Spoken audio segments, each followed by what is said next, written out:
Welcome to M जे Shaikh English academy. विद्यार्थी मित्रांनो, मागच्या लेक्चरमध्ये आपण एकूण गोल्डन रूल्स ऑफ इंग्लिश ग्रामरचे 82 नियम बघितले होते. आज आपण पुढील नियम बघणार आहोत. तर चला बघूया पुढील नियम. रूल नंबर 83, नियम क्रमांक 83 काय म्हणतोय बघा. लाईक वर्सेस ॲजचा नियम आहे हा. लाईक म्हणजे हा नियम काय म्हणतो, लाईक आणि ॲजमध्ये काय डिफरन्स आहे याबद्दलचा हा नियम आहे. तर बघा, लाईक हा प्रेपोजिशन, तर ॲज हा काय आहे, कंजंक्शनचे काम करतो. लक्षात घ्या. तुम्हाला याच्यात लक्षात आलं असेल, लाईक कसली भूमिका करतोय, प्रेपोजिशनची भूमिका करतोय. कंजंक्शन कसली भूमिका करतोय, आपलं ॲज कसली भूमिका करतोय, कंजंक्शनची भूमिका करतोय. लक्षात घ्या. ठीक आहे. मग ॲज सोबत संपूर्ण वाक्य येते. लक्षात घ्या, संपूर्ण वाक्य म्हटलं म्हणजे इथं काय येणार, सब्जेक्ट वर्ब येणार. बरोबर. यावरच लाईक सोबत काही मोजके शब्द येतात. म्हणजे तुम्हाला लक्षात आलं का, ॲज सोबत काय येणार, संपूर्ण वाक्य येणार. तर लाईक सोबत काय येणार, काही मोजके शब्द. आलं का लक्षात. मग बघा, लाईकचं स्ट्रक्चर व्हर्ब, लाईक, नाऊन किंवा प्रोनाऊन. म्हणजे लाईक नंतर नेमकं काय येणार, नाऊन किंवा प्रोनाऊन येणार. बरोबर. लाईक नंतर काय येणार, नाऊन किंवा प्रोनाऊन येणार. पण ॲज नंतर काय येणार, संपूर्ण वाक्य येणार. म्हणजे सब्जेक्ट येणार, व्हर्ब येणार, ऑब्जेक्ट, अशा गोष्टी येणार. आलं का लक्षात. म्हणजे हा फरक आहे.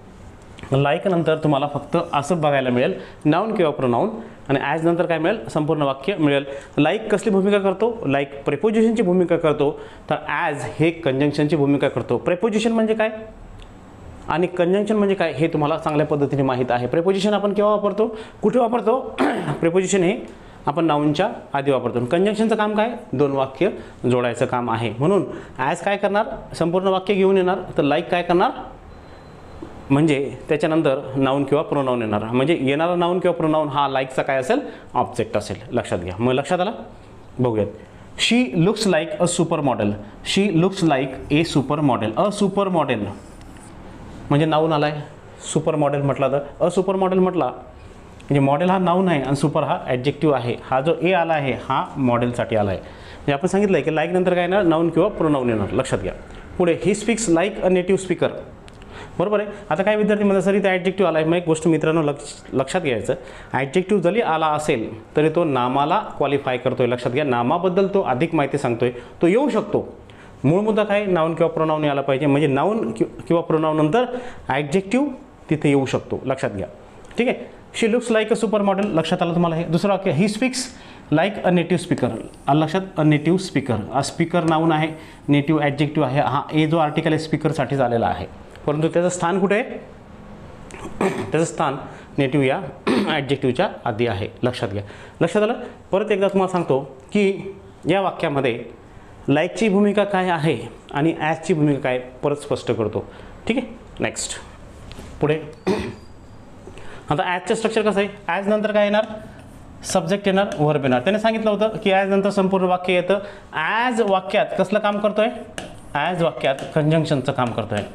कसलं काम करतोय, कंजंक्शनचं काम करतोय. बरोबर आहे. आता एक सगळ्यात महत्त्वाची गोष्ट याच्यात अशी असते की हा जो कंजंक्शन आहे हा वाक्यांना काय करतो, वाक्य जोडण्याचं काम करतो. आता लक्षात घ्या. Nobody sings as she does. आता बघा, ॲजच्या नंतर काय आलं, ॲजने येथे काय वाक्य, दोन वाक्य जोडलेली आहेत. म्हणजे ॲज येथे कंजंक्शनचं काम करतोय. ॲज हा कंजंक्शनचंच काम करतोय. लक्षात घ्या. मग ॲज नंतर काय आलाय, सब्जेक्ट आला आहे आणि व्हर्ब आला आहे. लक्षात आलं का. तिथे सांगितलं आहे की ॲजचं स्ट्रक्चर कसं आहे, ॲज नंतर काय येणार, सब्जेक्ट प्लस व्हर्ब येणार. आला का, सब्जेक्ट प्लस व्हर्ब आला. डज याच्यात काय मुख्य क्रियापद आहे. लक्षात घ्या. पुढे, they sent to the party as they were. They sent to the party as they were. आता दे वेअर, आता याच्यात दे काय आला, सब्जेक्ट आला आणि वेअर काय आला, व्हर्ब आला. लक्षात आलं. म्हणजे लाईक नंतर नाऊन किंवा प्रोनाऊन येईल. नाऊन किंवा प्रोनाऊन करणारा ला मॉडिफाय करणारा ॲडजेक्टिव्ह देखील येऊ शकतो. पण ॲज नंतर काय येणार, ॲज नंतर काय येणार, सब्जेक्ट प्लस वर्ब. हे वाक्यात तुम्हाला लक्षात आलं असेल. मग याच्यावर आता बघूयात, एक्झाम्पल्स बघूयात, एरर बघूयात. Don't think you can deceive me like you did my brother, no error. आता आपल्याला माहिती आहे लाईक आणि ॲजमध्ये आपण फरक शिकलो. लाईक नंतर नाऊन किंवा प्रोनाऊन येणार. बरोबर आहे. हा भाग शिकलो आपण. लाईक नंतर काय येणार, नाऊन किंवा प्रोनाऊन येणार. पण ॲज नंतर काय येणार, सब्जेक्ट प्लस व्हर्ब येणार. लक्षात घ्या. मग इथं बघा, don't think you can deceive me like you did my brother, no error. आता याच्यात बघा, डोंट थिंक यू कॅन हे बरोबर आहे. डिसीव मी हे पण बरोबर आहे. Like you did my brother, like नंतरचे वाक्य बघा, लाईक नंतर येथे नाऊन किंवा प्रोनाऊन यायला पाहिजे, परंतु इथे संपूर्ण वाक्य आलेलं आहे, म्हणून या लाईकच्या ठिकाणी येथे पाहिजे ॲज. म्हणजे मिस्टेक कुठे आहे, या वाक्यात मिस्टेक आहे. हा सी पार्टमध्ये काय आहे, मिस्टेक आहे. लक्षात आलं, कारण आपण शिकलो आहे ॲज नंतर काय संपूर्ण वाक्य येतं, म्हणजे सब्जेक्ट व्हर्ब येतो. इथं आला आहे का, यू सब्जेक्ट आला, डीड व्हर्ब आला, बरोबर आहे, माय ब्रदर ऑब्जेक्ट आला. आपल्याला सगळ्यात महत्त्वाचा भाग काय, सब्जेक्ट व्हर्ब, तो ॲज नंतर येतो. लाईक नंतर फक्त नाऊन किंवा प्रोनाऊन येईल किंवा त्याला मॉडिफाय करणारा ॲडजेक्टिव्ह येऊ शकतो. आलं का लक्षात, परंतु इथे काय आलं, लाईक आलं. लाईक नंतर नाऊन प्रोनाऊनच यायला पाहिजे, परंतु येथे काय आलं आहे वाक्यामध्ये, सब्जेक्ट प्लस व्हर्ब आला आहे, म्हणून पार्ट सी हा मिस्टेक आहे. येथे मिस्टेक येईल, सी पार्टमध्ये मिस्टेक येईल. लक्षात आलं, आपण याच्यावर फोकस करायचा आहे. लाईक नंतर काय येतं, लाईक कसली भूमिका करतो, ॲज नंतर काय येतं, ॲज कसली भूमिका करतो, या दोन गोष्टी खूप महत्त्वाच्या आहेत. पुढचं वाक्य बघूयात. Since Diwali is fast approaching my teenager son has bought many fireworks as rockets crackers etc all of which cost much no error. आता इथं लक्ष द्या, वाक्य बघूयात. पूर्ण वाक्य वाचलं मी, आता मिस्टेक कुठे ते आपल्याला फाइंड आउट करायचं आहे. जर आपल्याला हे माहीत पडलं की लाईक नंतर काय येतं आणि ॲज नंतर काय येतं, तर तुम्हाला इमिजिएट याच्यातली एरर शोधता येईल, बरोबर आहे. आता याच्यात बघा, याच्यात काय म्हटलं आहे, since Diwali is fast approaching my teenager son has bought many fireworks, हे पण बरोबर आहे, हे पण बरोबर आहे. As rockets crackers etc. आता बघा इथे नाऊन आला आहे, मग नाऊन कुठे येतो, लाईक नंतर येतो, परंतु तिथे काय आलं आहे, ॲज आला आहे, बरोबर ना. म्हणून पार्ट सी मध्ये चुकलेला आहे. लाईक नंतर काय येतो, नाऊन किंवा प्रोनाऊन येतो, ॲज नंतर संपूर्ण वाक्य येतं, मग इथं ॲज येईल का लाईक येईल, लाईक येईल, बरोबर आहे. म्हणजे पार्ट सी मध्ये काय मिस्टेक आहे. लक्षात आलं, हा भाग आपल्याला इमिजिएट ते वाक्य सोडवता येतं, इमिजिएट ते वाक्य आपल्याला सोडवता येतं, लक्षात घ्या. नेक्स्ट पुढे ऑल, तिसरं वाक्य बघा, all teacher ask the students to go to market and buy some fruits as apple oranges guavas. इथं वाक्य लक्षात द्या, आपण आता एररमध्ये बघूया, ठीक आहे. पहिला पार्ट बघा, the teacher ask the student, बरोबर आहे. To go to market and buy some, हे पण बरोबर आहे. Fruits as apples oranges and guavas. आता इथे पार्ट बघा, ॲज नंतर सब्जेक्ट प्लस व्हर्ब येतो, परंतु इथे नाऊनच आहे, म्हणजे इथे या ॲजच्या ठिकाणी काय पाहिजे, लाईक पाहिजे. म्हणजे पार्ट सी मध्ये काय आहे, मिस्टेक आहे. तिथे ॲजच्या ऐवजी काय पाहिजे, लाईक पाहिजे. डन. नेक्स्ट पुढे, आता हे तुम्हाला लक्षात आलं असेल, हा जो 83 नंबरचा नियम होता ॲज आणि लाईकचा, परत एकदा रिपीट करतो, लक्षात घ्या. लाईक हा प्रेपोजिशनचे काम करतो आणि लाईक नंतर नाऊन किंवा प्रोनाऊन येईल आणि त्याला मॉडिफाय करणारा ॲडजेक्टिव्ह येऊ शकतो. या उलट ॲज हा कंजंक्शनचं काम करतो, ॲज नंतर सब्जेक्ट प्लस व्हर्ब अशी रचना येणार. जिथे तुम्हाला असं वेगळं आढळलं, म्हणजे लाईक नंतर सब्जेक्ट प्लस व्हर्ब वापरला आहे, वाक्य चूक. ॲज नंतर नाऊन प्रोनाऊन वापरला आहे, वाक्य चूक. हा एररचा पार्ट असतो. परीक्षेत अशाच प्रकारे एरर्स विचारले जातात. हा जो आपला क्रॅश कोर्स आहे त्याचा मूळ उद्देश काय आहे, त्याचा मूळ उद्देश असा आहे की विद्यार्थ्यांना इमिजिएट एरर पार्ट कुठे आहे तो आयडेंटिफाय करणं आणि गुण मिळवणं, हा त्याचा उद्देश आहे, लक्षात घ्या. नाहीतर आपण पूर्ण ग्रामर वाचून सुद्धा, पूर्ण पुस्तक वाचून सुद्धा, क्वेश्चन पेपर सोडवल्यानंतर सुद्धा आपल्याला ह्या गोष्टी जमत नाहीत. तर सगळ्यात महत्त्वाचा मुद्दा काय आहे, ॲज कसलं काम करतो आणि लाईक कसलं काम करतो, ॲज आणि लाईकमध्ये काय फरक आहे, या गोष्टी आपण करून घेतल्यात. तर लक्षात घ्या, आता तुम्ही कधीच विसरणार नाही त्याचा यूज. नेक्स्ट रूल नंबर 84 काय म्हणतोय बघा, रूल नंबर 84 म्हणतोय, काय म्हणतोय बघा, खालील प्रत्ययावरून खालीलप्रमाणे नाऊन ॲडजेक्टिव्ह ॲडवर्ब ओळखता येतात. आता तुम्हाला माहिती आहे, बहुतेक विद्यार्थ्यांना एक मेजर ड्रॉबॅक काय असतं माहिती आहे का, त्यांना शब्द ओळखता येत नाही. त्यांना काय ओळखता येत नाही, शब्द ओळखता येत नाही. म्हणजे हा दिलेला शब्द नाऊन आहे, ॲडजेक्टिव्ह आहे, ॲडवर्ब आहे की व्हर्ब आहे, विद्यार्थ्यांना ओळखता येत नाही. म्हणजे काही अशी प्रत्यय आहेत की ती प्रत्यय तुमच्या लक्षात आल्यानंतर, म्हणजे नाऊनमध्ये कोणती प्रत्यय येतात, ॲडजेक्टिव्हमध्ये कोणती येतात, व्हर्बमध्ये कोणती येतात, ॲडजेक्टिव्हमध्ये कोणती येतात, हे जर तुम्हाला एकदा व्यवस्थित माहीत झालं तर मला नाही वाटत तुम्हाला तो शब्द ओळखणं अवघड जाईल. तर बघूयात नामामध्ये काय प्रत्यय येतो, ॲडजेक्टिव्हमध्ये काय येतो, व्हर्बमध्ये काय येतो, ॲडवर्बमध्ये काय येतो, या सगळ्या गोष्टी आपण बघूयात.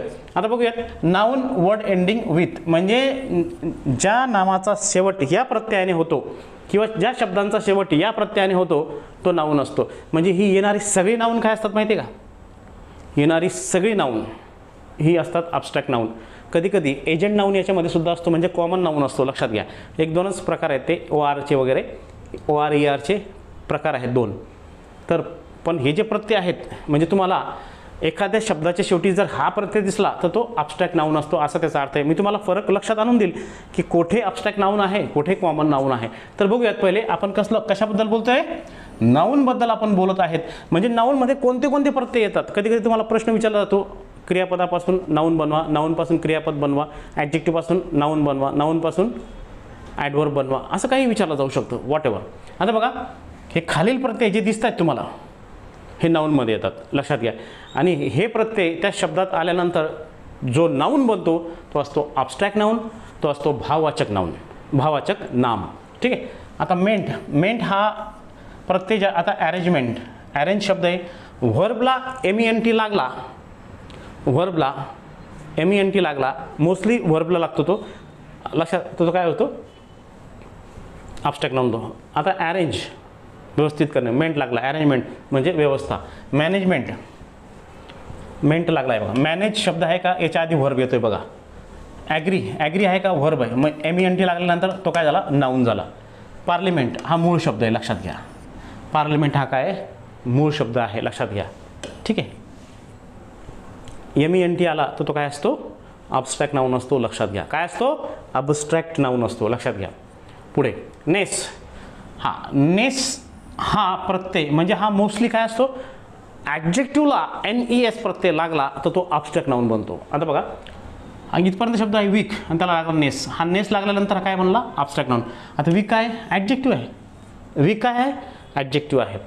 फेअरनेस, आता याच्यामध्ये फेअर ॲडजेक्टिव्ह आहे, नेस लागल्यानंतर तो ॲब्स्ट्रॅक्ट नाऊन झाला.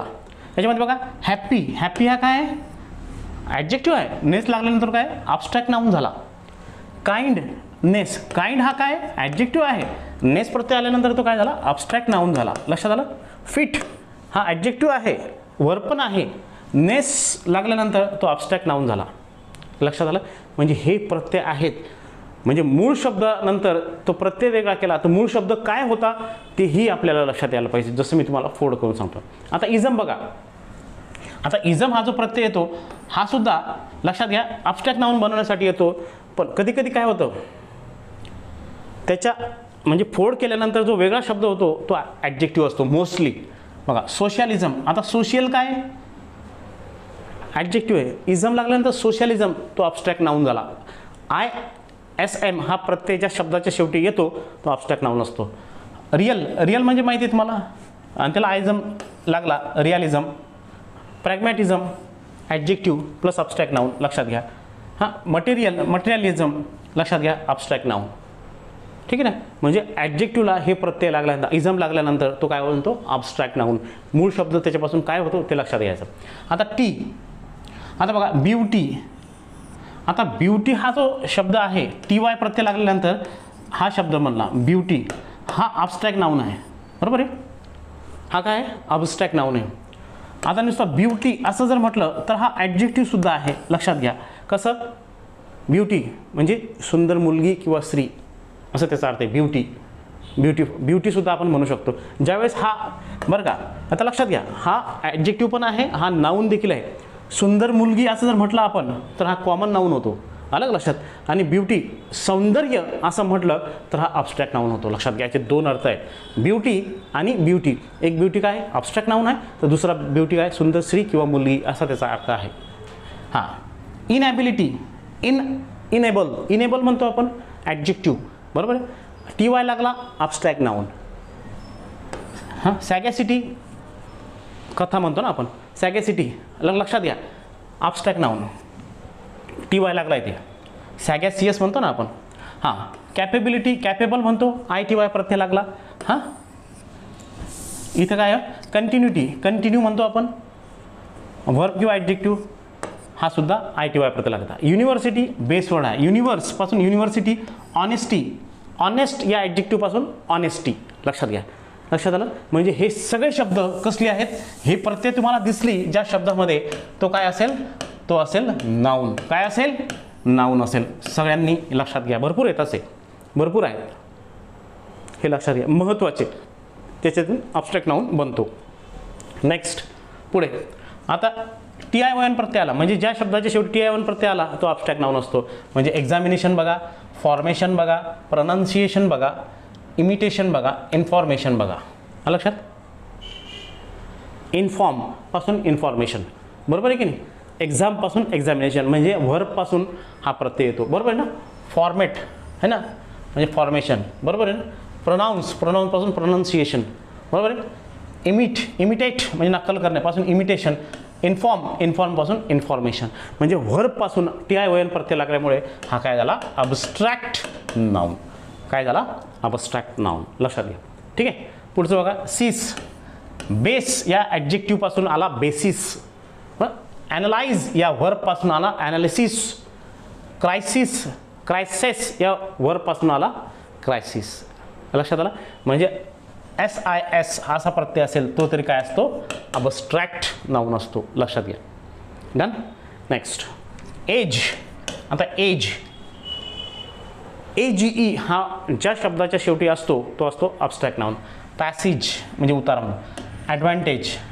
ॲडव्हान्टेजियस म्हटलं तर तो ॲडजेक्टिव्ह असतो. लक्षात घ्या. कव्हरेज, कव्हर पासून कव्हरेज. नो पासून नॉलेज हे ॲब्स्ट्रॅक्ट नाऊन आहेत. हे सगळे काय आहेत, ॲब्स्ट्रॅक्ट नाऊन आहेत. लक्षात घ्या. पुढे ARY पासून काय झालंय, डिक्शनरी, ज्युडिशियरी. आणखी शब्द आहेत डिक्शनरी, ज्युडिशियरी हे शब्द आहेत. लक्षात घ्या. ARY असेल तरी तर काय असेल, ॲब्स्ट्रॅक्ट नाऊन. ट्यूड, फॉर्टिट्यूड, ॲटिट्यूड वर्ब पासून आला ह्या सर्व्हिट्यूड आणि ग्रॅटिट्यूड. लक्षात घ्या. हा सुद्धा काय ॲब्स्ट्रॅक्ट नाऊन आहे. पुढचा आहे CY म्हणजे आपण म्हणतो ना ज्याला CY प्रत्यय आला तो सुद्धा काय असतो, डेमोक्रॅटिक या ॲडजेक्टिव्ह पासून तो डेमोक्रेसी असा आलेला आहे. लक्षात घ्या. इडिओसी, इडियट या ॲडजेक्टिव्ह पासून तो आलेला आहे. सिक्रेट या ॲडजेक्टिव्ह पासून तो आला आहे. नॉर्मलसी त्यापासून तो ॲब्स्ट्रॅक्ट नाऊन आला. लक्षात घ्या. हे काय सगळे ॲब्स्ट्रॅक्ट नाऊन आहे. म्हणजे हे प्रत्यय लक्षात घ्या. TION आलं, सिस आलं, एज आलं, ARY आला, ट्यूड आला, CY आला, ST आला, क्षण आला, बरोबर आहे. पुढचं बघा ST. इंथुसियास्टिक या ॲडजेक्टिव्ह पासून तो इंथुसियास्ट असा आलेला आहे. रिअल पासून रिअलिस्ट असा आलेला आहे. एक्स्ट्रीम पासून एक्स्ट्रीमिस्ट असा आलेला आहे. मटेरियल पासून मटेरियलिस्ट आलेला आहे. म्हणजे लक्षात घ्या हे सगळे काय आहेत, ॲब्स्ट्रॅक्ट नाऊन आहेत. पुढचं 12 बघा. SION म्हणजे कमिशन, सेशन आणि परमिशन, बरोबर आहे. ही सुद्धा काय आहेत, ॲब्स्ट्रॅक्ट नाऊन आहेत.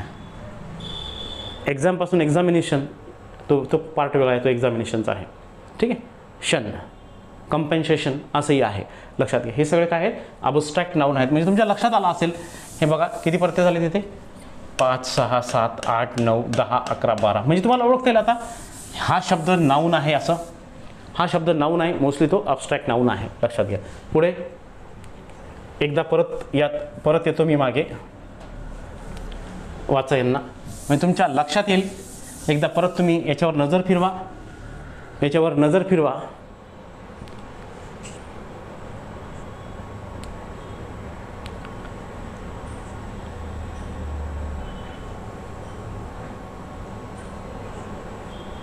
डन. पुढचं बघा.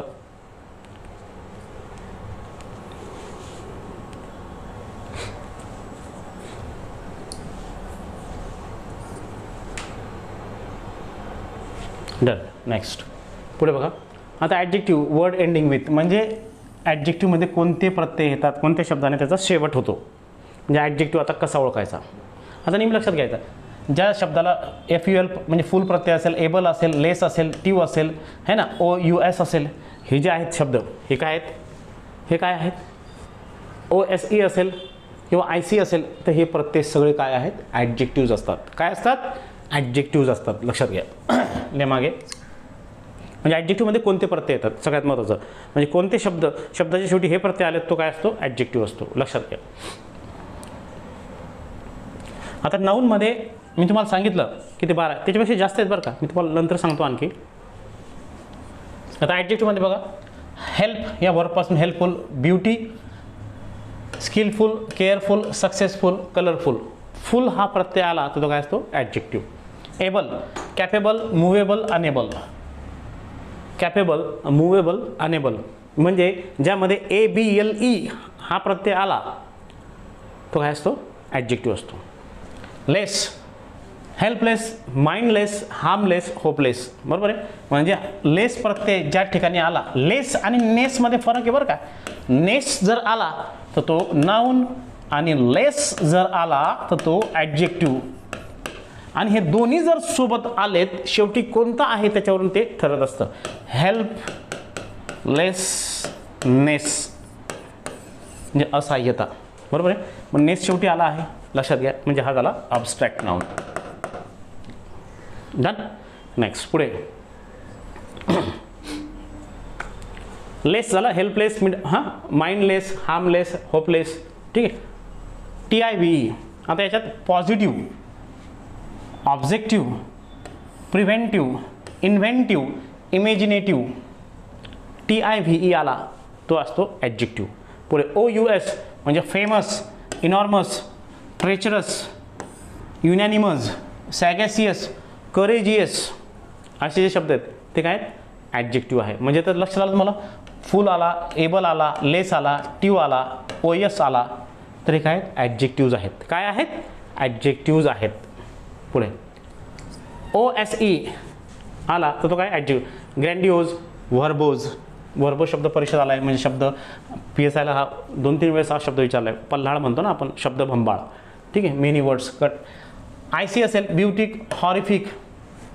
आता कधी कधी लाईक पण असतो त्याच्यामध्ये, लाईक, वॉर लाईक म्हणजे युद्धजन्य. आले का लक्षात. वॉर लाईक हा पण असतो. हिस्टॉरिक असतो, हिस्टॉरिक आहे, हिरो आहे ना, हिस्टॉरिक आहे. ठीक आहे.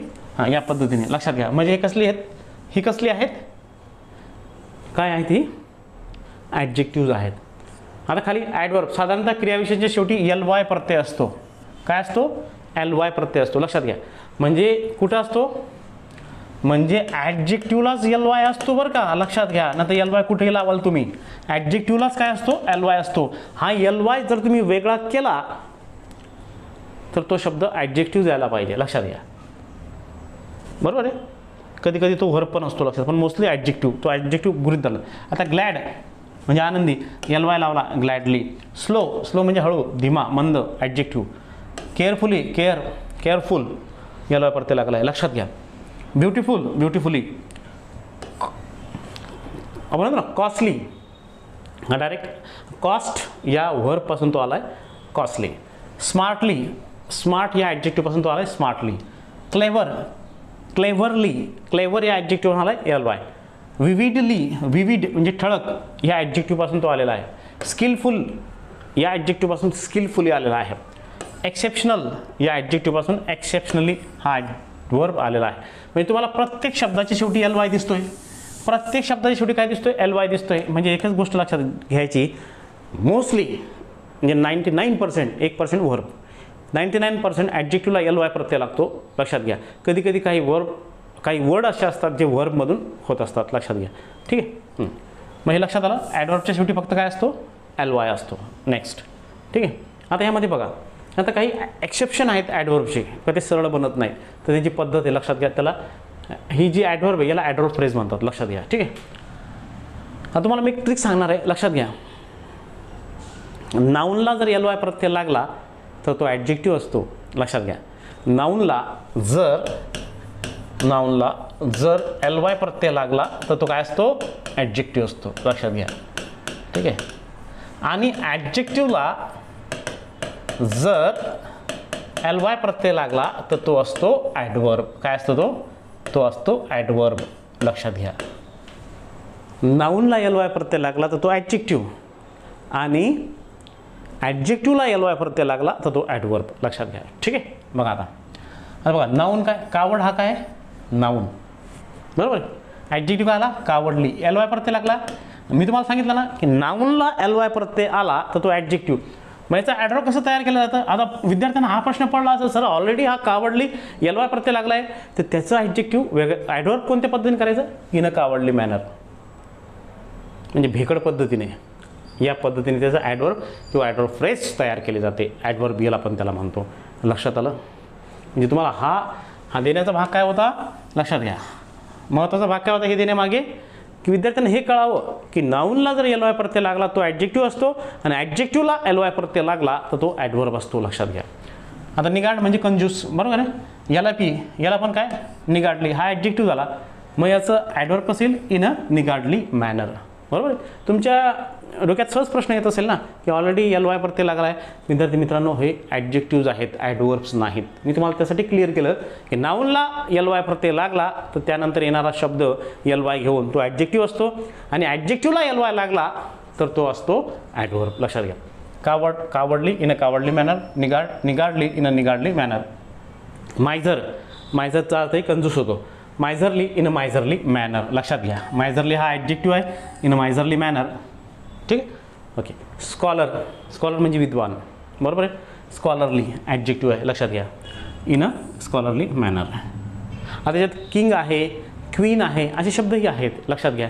मॅन आहे, आलं लक्षात, असे शब्दही आहे. मी तुम्हाला परत सांगतो, नाऊनला एल वाय प्रत्यय लागला तर तो ॲडजेक्टिव्ह असतो आणि ॲडजेक्टिव्हला एल वाय प्रत्यय लागला तर नंतर येणारा शब्द ॲडव्हर्ब असतो. हे लक्षात आलं असेल तुमच्या, एकदा व्यवस्थित बघा हे.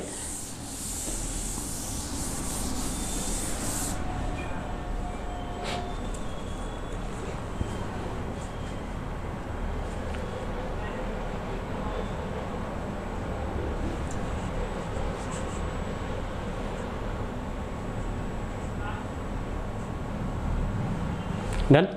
नेक्स्ट पुढे. आता याच्यामध्ये एरर शोधायची आपल्याला, लक्षात घ्यायचं आहे. आता एरर विद्यार्थ्यांना सहज शोधता येत नाही, मी तुम्हाला सांगतो ते कसं शोधता मी तुम्हाला सांगतो. After a carefully investigation we discovered that a house was infected with termites, no error. इथं बघा, आफ्टर अ केअरफुली इन्व्हेस्टिगेशन, इथं बघा आफ्टर ए. आता इन्व्हेस्टिगेशन हे ना काय आहे, मी तुम्हाला सांगितलं TION प्रत्यय आला म्हणजे नाऊन आहे, बरोबर आहे. नाऊनच्या आधी नेहमी ॲडजेक्टिव्ह येतो. इथे केअरफुली हा काय आहे, केअरफुली हा काय आहे, हा ॲडव्हर्ब आहे. केअरफुलीच्या ठिकाणी येथे काय येईल, केअरफुल येईल, लक्षात घ्या. म्हणजेच येथे मिस्टेक आहे, लक्षात आलं. ह्या तुम्हाला आता सगळ्या गोष्टींचं हळूहळू ज्ञान होईल. आफ्टर अ केअरफुल इन्व्हेस्टिगेशन असं यायला पाहिजे. केअरफुली येथे रॉंग आहे, म्हणजे पहिल्या सेक्शनमध्येच रॉंग आहे, बाकीचं सगळं बरोबर आहे, वाचायची देखील गरज नाही. Done. Next. You can eat as much as you like at the newly lunch bar. Newly lunch bar, newly, आता लक्षात घ्या. न्यूली हा काय आहे, ॲडव्हर्ब आहे, बरोबर आहे. आता इथे फक्त काय पाहिजे, न्यू पाहिजे. काय पाहिजे, ॲडजेक्टिव्ह पाहिजे, ॲडजेक्टिव्ह न्यू. म्हणजे मिस्टेक कुठे आहे, यू कॅन ईट हे बरोबर आहे, as much as you like at the newly lunch. Newly नाही पाहिजे, इथे न्यू पाहिजे, इथे मिस्टेक आहे, आलं लक्षात. कारण लंच बार हा काय, लंच नाऊन आहे, त्याच्या आधी ॲडजेक्टिव्ह आलं पाहिजे, ॲडव्हर्ब नाही. प्लेस लक्षात घ्या. डन. नेक्स्ट पुढे. Although he is my bosom friend I cannot ask him for money without any vividly reason, no error. वाक्य वाचलं आपण. Although he is my bosom friend I cannot ask him for money, C without any vividly reason, no error. आता तुम्हाला उत्तर सापडलं असेल. Although he is my bosom friend, A मध्ये mistake नाही. I cannot ask him for money, B मध्ये देखील mistake नाही. सी मध्ये without any vividly reason, reason हे नाऊन आहे आणि नाऊनच्या आधी नेहमी ॲडजेक्टिव्ह येतो, ॲडव्हर्ब येत नाही, लक्षात घ्या. ठीक आहे. म्हणजेच येथे विविडलीच्या ऐवजी काय पाहिजे, विविड रिझन असं पाहिजे. म्हणजे सी मध्ये काय आहे, मिस्टेक आहे, लक्षात घ्या. सी मध्ये मिस्टेक आहे. नेक्स्ट पुढे. They were exceptionally good, B मध्ये orator, so all of us listen to them very attentively, no error. ठीक आहे. आता ABCD ऑप्शन आपण वाचूयात. दे वेअर एक्सेप्शनली गुड, येथे मिस्टेक नाही. Orator, so all of us listen to, इथे पण मिस्टेक नाही. देम व्हेरी अटेंटिव्हली, आता वी लिसन देम व्हेरी. आता they were exceptionally good orators, इथपर्यंत बरोबर आहे. So all of us listen to them very, very हा ऑलरेडी ॲडव्हर्ब आहे, इथे अटेंटिव्ह पाहिजे. काय पाहिजे, अटेंटिव्ह पाहिजे, लक्षात घ्या. किंवा अटेंटिव्हली म्हटला तरी काही हरकत नाही आहे, कारण ॲडव्हर्बला हे करत असतो. याच्यात नो एरर हा सेक्शनसुद्धा येऊ शकतो. जर आयोगाने म्हटलं तर अटेंटिव्ह हे सावध, दक्ष होऊन, सावधपणे, दक्षपणे असंही आपण म्हणू शकतो. लक्षपूर्वक वगैरे वगैरे हे सुद्धा इथे चालू शकतं. इथे नो एररसुद्धा ऑप्शन येऊ शकतं, लक्षात घ्या. म्हणजे हे वाक्य अकॉर्डिंग टू ग्रामर करेक्ट आहे असं सुद्धा येऊ शकतं, लक्षात घ्या. Next, India played very careful right from beginning of the match held at Sharjah in order to win the match, no error. आता बघा, India played very careful, India played very careful right from the beginning of the match held at Sharjah in order to win the match. India played very carefully पाहिजे ते, अतिशय काळजीपूर्वक, carefully. आलं लक्षात? India played very carefully पाहिजे इथे. Right from the beginning of the match held at Sharjah in order to win the match. फक्त इथे मिस्टेक आहे, बाकीचं सगळं बरोबर आहे. मागचं जर तुम्ही बघितलं व्हेरी अटेंटिव्हली बरोबर होतं हे, म्हणून मी तुम्हाला नो एररवर भर दिला होता. ठीक आहे. नेक्स्ट, मी इथे कुठे याच्यामध्ये केअरफुलच्या ऐवजी इथे काय पाहिजे, केअरफुली पाहिजे. Next, the old man is blindly so don't call him a liar when he says that he can't read, no error. The old man is blind पाहिजे. ब्लाइंडली हा काय ॲडवर्ब आहे. ठीक आहे. इथं नाऊन पाहिजे, ब्लाइंड सॉरी ॲडजेक्टिव्ह पाहिजे, blindly. ठीक आहे. इथे काय पाहिजे, ॲडजेक्टिव्ह पाहिजे, ॲडवर्ब नको, लक्षात घ्या. इथे मिस्टेक आहे. So don't call him a liar when, हे बरोबर आहे, हे बरोबर आहे, बाकीचं वाचायची गरज नाही. इथं काय पाहिजे, फक्त ब्लाइंड पाहिजे, ब्लाइंड पाहिजे, लक्षात घ्या. ठीक आहे. बाकीचं कुठे मिस्टेक नाही. ही ब्लाइंडली निग्लेक्टेड द मॅटर, बरोबर आहे. The old man is blindly, the old man is blind, तो आंधळा आहे. So don't call him a लायर, म्हणून त्याला खोटारडा म्हणू नका. When he says that he can't read, जेव्हा तो म्हणतो की मला वाचता येत नाही, त्यावेळेस त्याला असं म्हणू नका की तो खोटारडा आहे, कारण तो म्हातारा आंधळा आहे. ठीक आहे. नेक्स्ट, पुढे कंबाईन 2019ला आलेला प्रश्न बघा, आयोगाने विचारलेला. His work was highly commended. आता काय म्हटलंय बघा, तुम्ही जर व्यवस्थित वाचलं, आता हायली हा काय, वॉज हायली ॲडवर्ब आहे. त्याच्यानंतर काय यायला पाहिजे, ॲडजेक्टिव्ह यायला पाहिजे. आलं लक्षात? ईडी प्रत्यय लागलेला पण ॲडजेक्टिव्ह असतो, पण तो प्रॉपर फॉर्ममध्ये नाही आहे. तर यांनी काय विचारलं आहे, which of the following suffixes can be added to the underline word in the above sentence to make it an adjective. म्हणजे कमेंड या शब्दाला कोणता प्रत्यय लागला तर तो ॲडजेक्टिव्ह बनेल, असं आयोगाने विचारलेला आहे. मग त्याच्यामध्ये बघा, कमेंडने येईल का, नाही. नेस प्रत्यय आपल्याला ॲडजेक्टिव्ह बनायचं आहे. पहिली गोष्ट काय करावं लागेल आपल्याला, ॲडजेक्टिव्हचे याच्यात एकच प्रत्यय ॲडजेक्टिव्हचं, मेंट पण नाऊनचं प्रत्यय, ITY किंवा TY पण नाऊनचं प्रत्यय, मग कोणतं येईल, एबल. त्यासाठी आपल्याला प्रत्यय माहीत पाहिजे, कोणते प्रत्यय. तुम्हाला जर माहीत राहिलं कोणत्या शब्दामध्ये कोणते प्रत्यय येत आहेत, तर याला वेळच लागणार नाही. 36 सेकंद काय, 6 सेकंदात तुमचा प्रश्न सुटतो. फक्त आपलं रीडिंग काय पाहिजे, फास्ट रीडिंग पाहिजे. काय पाहिजे, फास्ट रीडिंग पाहिजे. नेक्स्ट, याचं उत्तर काय आलं, कमेंडेबल, प्रशंसनीय असा त्याचा अर्थ आहे. ठीक आहे. नेक्स्ट, PSI 2013 मध्ये बघा. ठीक आहे. आता यामध्ये बघा,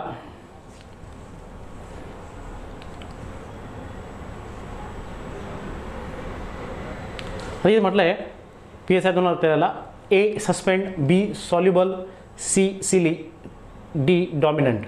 आता the noun form of the above words takes ANCE, ITY, ness or SION as suffix. ठीक आहे, सफिक्स. ठीक आहे. आता याच्यात बघा, आता सस्पेंडला सस्पेन्शन येऊ शकतं. सस्पेन्शन कुठे कुठे आहे, जिथे सस्पेन्शन आहे ते दोनच ऑप्शन ठेवा, म्हणजे 2 गेलेत, लक्षात घ्या, एलिमिनेशन मेथडने, बरोबर. आता सॉल्युबलला सॉल्युबिलिटी येते, बरोबर आहे, म्हणजे आलं याचं उत्तर 4 नंबरचं, कारण इथे नेस आहे. सॉल्युबलनेस असं येत नाही. सिलीला काय येतो, सिलीनेस येतो, बरोबर आहे. डॉमिनंटला डॉमिनन्स येतं, म्हणजे 4 नंबरचं उत्तर येईल याचं.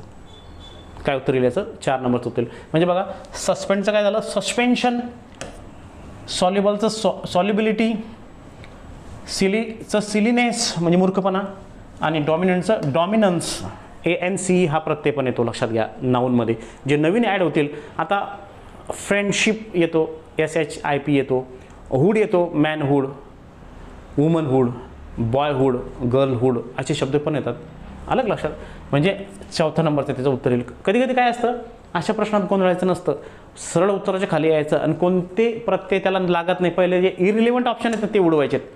ही आयोगाची सोडवण्याची मेथड काय असते, जर आपण कन्फ्यूज होत असू आणि जर आपलं माइंड ऑलरेडी सेट होत असेल, झालेलं असेल, तुम्हाला जर हा प्रश्न वेळ खाऊ वाटत असेल तर सरळ काय करायचं, खाली घ्यायचं, ऑप्शनमध्ये बघायचं की कोणते प्रत्यय बिनकामाचे आहेत. पहिला प्रत्यय कोणते, सस्पेन्शन आहे. सस्पेन्शन कुठे कुठे 4 मध्ये बघा, 2 ठिकाणी दिसतोय. बरं ठीक आहे, मग हे 2 उडालेत, यांचा विचारच करायचा नाही. 2 आणि 3चा विचारच करायचा नाही. नंतर पुढे काय आहे, सॉल्युबल. सॉल्युबलला काय TY येतो, बरोबर आहे. TY वरती आहे का, आहे का, नाही नाही, म्हणजे संपला विषय, पुढचं वाचायची गरज नाही आहे. आलं तुमचं उत्तर, डन. ठीक आहे, एलिमिनेशन मेथडने. पुढचं MES 2013ला प्रश्न विचारलाय बघा, which of the following affixes can convert certain adjective into noun. आता नाउनचे प्रत्यय तुम्हाला माहिती आहेत, बरोबर आहे. आता कोणता प्रत्यय येतो बघा, आता फेथफुल म्हटलं, आता अनफेथफुल हा निगेटिव्ह प्रेफिक्स आहे, कशाचा, ॲडजेक्टिव्हचाच आहे, तो येणार नाही. नेस प्रत्यय नाउनचा असतो ना, काइंडनेस असतो ना, गुडनेस हा कशाचा असतो, नाउनचा प्रत्यय असतो. लेस हा ॲडजेक्टिव्हचा प्रत्यय असतो. आपल्याला काय विचारलंय, म्हणजे ॲडजेक्टिव्ह पासून नाउनमध्ये कन्वर्ट करण्यासाठी कोणते प्रत्यय येतात, म्हणजे हा नेस येईल फक्त. S हा नाउनला अनेक वचनी करण्यासाठी येतो, लक्षात घ्या. ठीक आहे, मग याचं उत्तर काय येईल, नेस. बरोबर आहे, सांगितलं होतं नेस त्याच्यामध्ये होतं, नेस होतं ना, TION होता, ANCE होता, SION होता, ANCE होता, ENCE होता, बरोबर आहे की नाही. HOOD हुड होता, शीप होता, ठीक आहे ना, TY होता, URE होता. लक्षात घ्या बरं का, जे ॲडिशनल असतील तेही तुम्हाला सांगतो. URE म्हणजे प्लीज पासून प्लेझर, लक्षात घ्या. प्लीज पासून काय आहे, प्लेझर, लक्षात घ्या. म्हणजे फक्त आपल्याला काय, हा यू प्लीज पासून काय, प्लेझर, URE म्हणजे नवीन शब्द आला प्लेझर, तो पण ॲब्स्ट्रॅक्ट नाउन असतो, लक्षात घ्या. Done, yes. मग इथं काय, फक्त नेस हा प्रत्यय ॲडजेक्टिव्ह पासून नाउन तयार होण्यासाठी आहे. म्हणजे एक शब्द बघा, काइंड हा शब्द आहे, तो काय ॲडजेक्टिव्ह आहे, आणि याला जर नेस लावला शब्द, नवीन शब्द आला काइंडनेस, म्हणजे काइंड हा काय ॲडजेक्टिव्ह आहे आणि नेस लावल्यानंतर तो काय झाला, नाउन झाला, ॲब्स्ट्रॅक्ट नाउन झाला, बरोबर आहे. त्यांनी तेच विचारले, which of the following affixes can convert certain adjective into nouns. म्हणजे असे ॲडजेक्टिव्हला हे प्रत्यय लागल्यानंतर ते नाउन बनतं, असं कोणतं आहे, मग ते आहे नेस. 2 नंबरचं उत्तर आलं. Done, next. आता MES 2013ला प्रश्न विचारलेला आहे बघा. आता यामध्ये बघा, युरिडाईट हुशार विद्वान, ब्रीफ, कॉझी आणि रिव्हर, बरोबर आहे.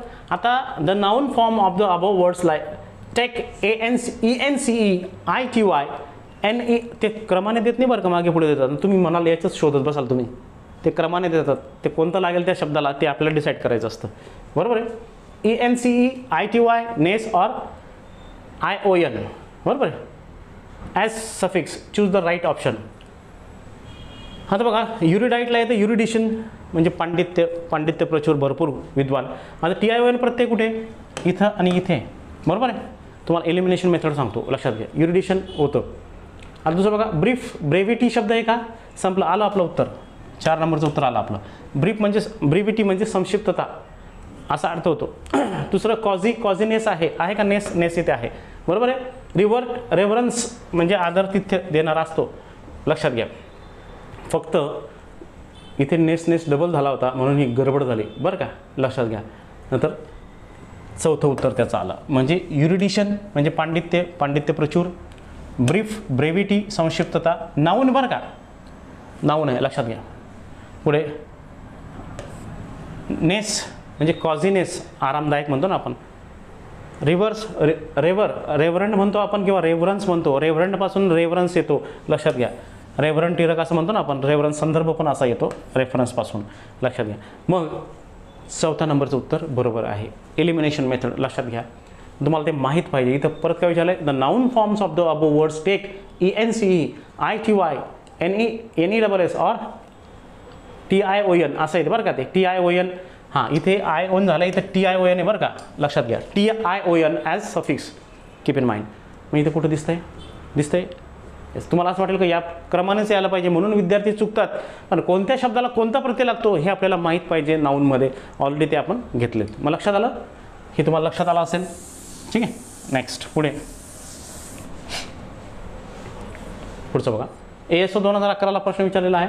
म्हणजे बघा मित्रांनो, जिथे प्रश्न विचारले आहेत आयोगाचे तिथे आपण 100% घेतले. जिथे आयोगाने नाही विचारलं आहे ते विचारू शकतं पुढे, असं गृहीत धरायचं, एक्सपेक्टेड. ठीक आहे. Choose the correct suffix to complete the following word. Favour. आता फेवरला फेवरिट येतो, फेवरिझम येतो, बरोबर आहे ना. आता फेवरिट म्हटला तर काय येईल? फेवरिट म्हटला तर काय येईल? तो ॲडजेक्टिव्ह येईल. तर फेवरिटचं स्पेलिंग पण आपल्याला व्यवस्थित यायला पाहिजे. हे स्पेलिंग जिथं असेल ते बरोबर आहे. मग कोणतं बरोबर आहे? कोणतं स्पेलिंग बरोबर आहे? आपल्याला काय आर नंतर ITE पाहिजे. IT आहे 3मध्ये, बाकीचं सगळं चुकीचं आहे. बरोबर. फेवरेट स्पेलिंग असंच आहे ना, फेवरेटचं स्पेलिंग असंच आहे ना. मग हे उत्तर येईल याचं 3. नेक्स्ट. ठीक आहे, नेक्स्ट पुढे. डिपार्टमेंटल PSI 2010ला प्रश्न विचारला आहे बघा आयोगाने. Choose the incorrect alternative from the following. Incorrect alternative. ॲक्टचं ॲक्शन झालं, म्हणजे वरपासून अब्स्ट्रॅक्ट नाऊन आला, बरोबर आहे. दुसरं ॲडमिसपासून ॲडमिशन झालं, बरोबर आहे. अब्स्ट्रॅक्ट नाऊन वरपासून अब्स्ट्रॅक्ट नाऊन. डिपार्टपासून डिपार्टेशन नाही होत, डिपार्टमेंट होतं किंवा डिपार्चर होतं. काय होणार? डिपार्चर. डिपार्टमेंट हा बेस वर्ड आहे, विभाग. तो कोणत्या वर्ब किंवा ॲडजेक्टिव्हपासून बनला नाही. डिपार्चर होईल, डिपार्शन होत नाही, बरोबर आहे. ठीक आहे. तर डिपार्चर होईल, येथे चुकलेलं आहे. कॅरीपासून कॅरेज, बरोबर आहे. बघा AGE, नॉलेज, पॅसेज, कॅरेज हा शब्द आलं का लक्षात? ठीक आहे ना. म्हणजे कोणता चुकीचा आहे? डिपार्टपासून काय होतं? डिपार्चर, निर्गमन होतं. येथे तिसऱ्या ऑप्शनमध्ये वाक्य चुकलेलं आहे. नेक्स्ट पुढे. PSI 2010ला बघा. Remarkable progress he has made in his life. Which of the following suffixes can be added to the underlined word in the above sentence to make it an adverb? Remarkable म्हणजे इथे adverb पाहिजे,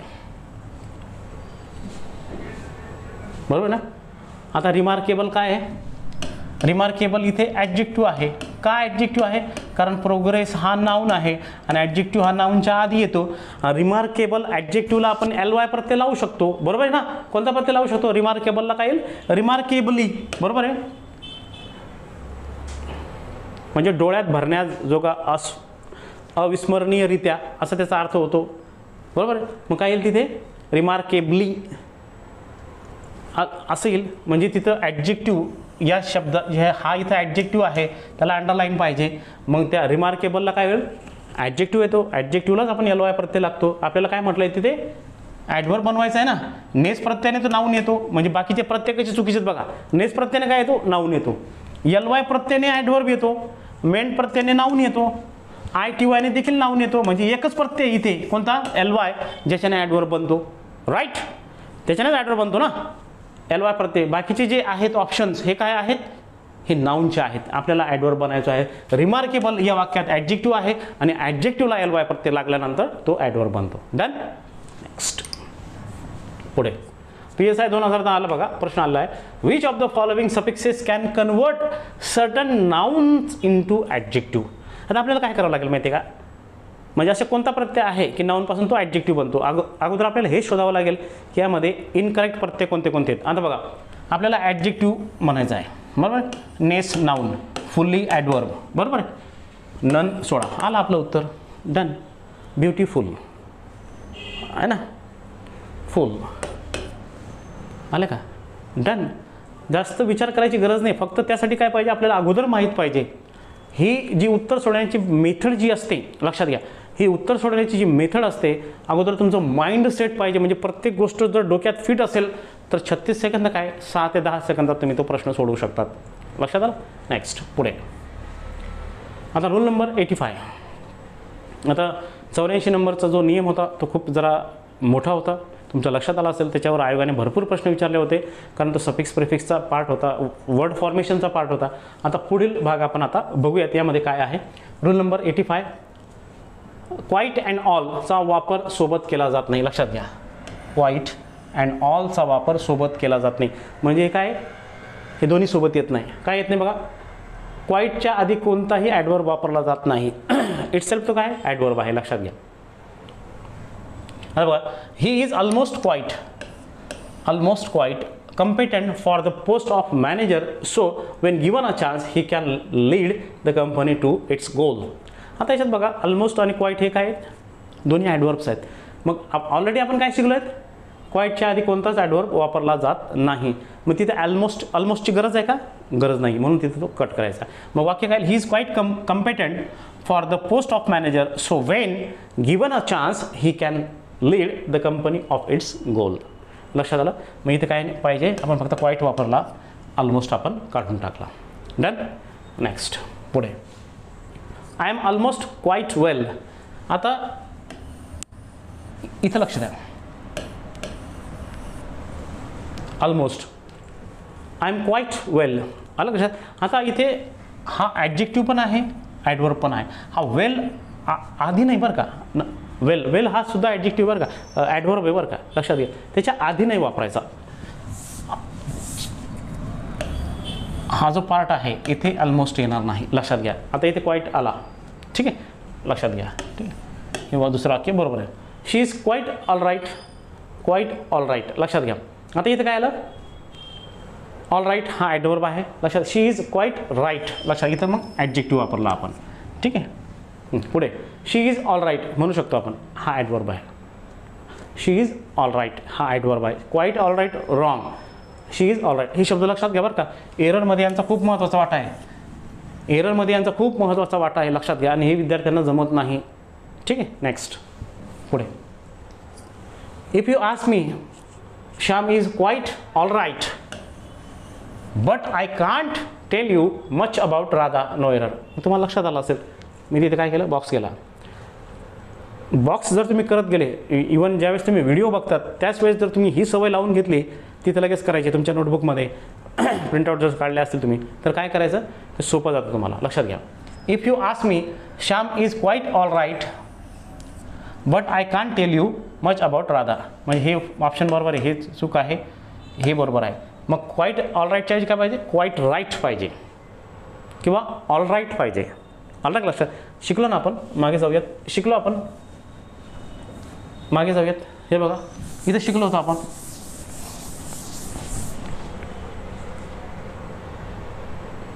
इथं शिकलो होतो आपण,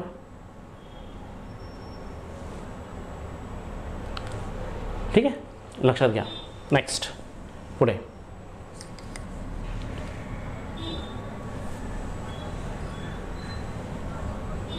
मागे जातोय का आपण, ओके. लक्षात आलं, माहिती आहे, क्वाईट राईट पाहिजे. पुढे याच्यावर प्रश्न कसा विचारला आहे बघा, recognise which kind of adverb is use in the sentence. प्रकार वेगळा असेल, लक्षात घ्या.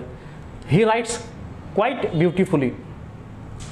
आता ब्युटिफुली हा ॲडवर्ब आपल्याला ओळखायचा आहे. आता हा काय, क्वाईट ब्युटिफुली, ॲडवर्ब प्लेस आहे का तो, नाही. ह्या ॲडवर्बला जर तुम्ही हावने प्रश्न विचारला बरं का, सॉरी, ह्या म्हणजे येणाऱ्या व्हर्बला he write, how does he write असं जर म्हटलं आणि त्याचं उत्तर जर ॲडवर्ब आलं, तर तो ॲडवर्ब काय असतो, ॲडवर्ब ऑफ मॅनर असतो. लक्षात घ्या, काय असतो, ॲडवर्ब ऑफ मॅनर असतो. लक्षात घ्या, हा काय आहे, ॲडवर्ब ऑफ मॅनर आहे. 2 नंबरचं उत्तर. क्रियापदाला हावने प्रश्न विचारलं तर त्याचं उत्तर ॲडवर्ब ऑफ मॅनर येतं. ही राईट्स क्वाईट ब्युटिफुली, तो अगदी सुंदररित्या लिहितो, अगदी सुंदररित्या. कसा लिहितो, अगदी सुंदररित्या, म्हणजे ॲडवर्ब ऑफ मॅनर, रीतिवाचक क्रियाविशेषण असं आपण त्याला मराठीत म्हणतो. कसा, कशी, कसे या प्रश्नाचं उत्तर जे येत असेल ते असतं ॲडवर्ब ऑफ मॅनर, म्हणजेच कोणतं म्हणतं त्याला, रीतिवाचक क्रियाविशेषण झालं, मग ते आहे ॲडवर्ब ऑफ मॅनर. नेक्स्ट, आता रूल नंबर 86. तर विद्यार्थी मित्रांनो, तो नियम लहान होता तर तुमचा तो लक्षात आला असेल, बरोबर. तर आता पुढे जाण्याऐवजी म्हणजे जो आपण 83 नंबरचा, 84 नंबरचा आणि 85 नंबरचा जो आपण नियम बघितला, त्यामध्ये महत्त्वाचं वैशिष्ट्य काय होतं, की 83 नंबरचा जो नियम जो तुम्हाला सांगितला तो कशावर अवलंबून होता? 83 नंबरचा लाईक वर्सेस ॲज. 84 नंबरचा नियम होता तो काय होता? Formation of adjective, noun, adverb याचा होता. आणि जो 85 नंबरचा रूल होता तो काय होता? की क्वाईट सोबत इतर ॲडवर्ब्स येत नाहीत असा होता. त्यावर आपण तो बघितला. आता पुढील लेक्चरमध्ये म्हणजे हा जो नियम आहे 86 नंबरचा जो नियम आहे आपण पुढील लेक्चरमध्ये घेणार आहोत. तर अशी अपेक्षा करतो हे लेक्चर तुम्हाला 100% कळलं असेल. लेक्चर्स बघताना, व्हिडिओज बघताना तुम्हाला जर काही अडचण आली तर MJ शेख इंग्लिश अकॅडमीचं जे ॲप आहे त्यावरही तुम्ही कमेंट्स करू शकतात किंवा सरांचा नंबर तुम्हाला दिलेला आहे त्या नंबरवर तुम्ही मेसेज करू शकतात. काही अडचण आल्यास फोन किंवा मेसेज करा. धन्यवाद.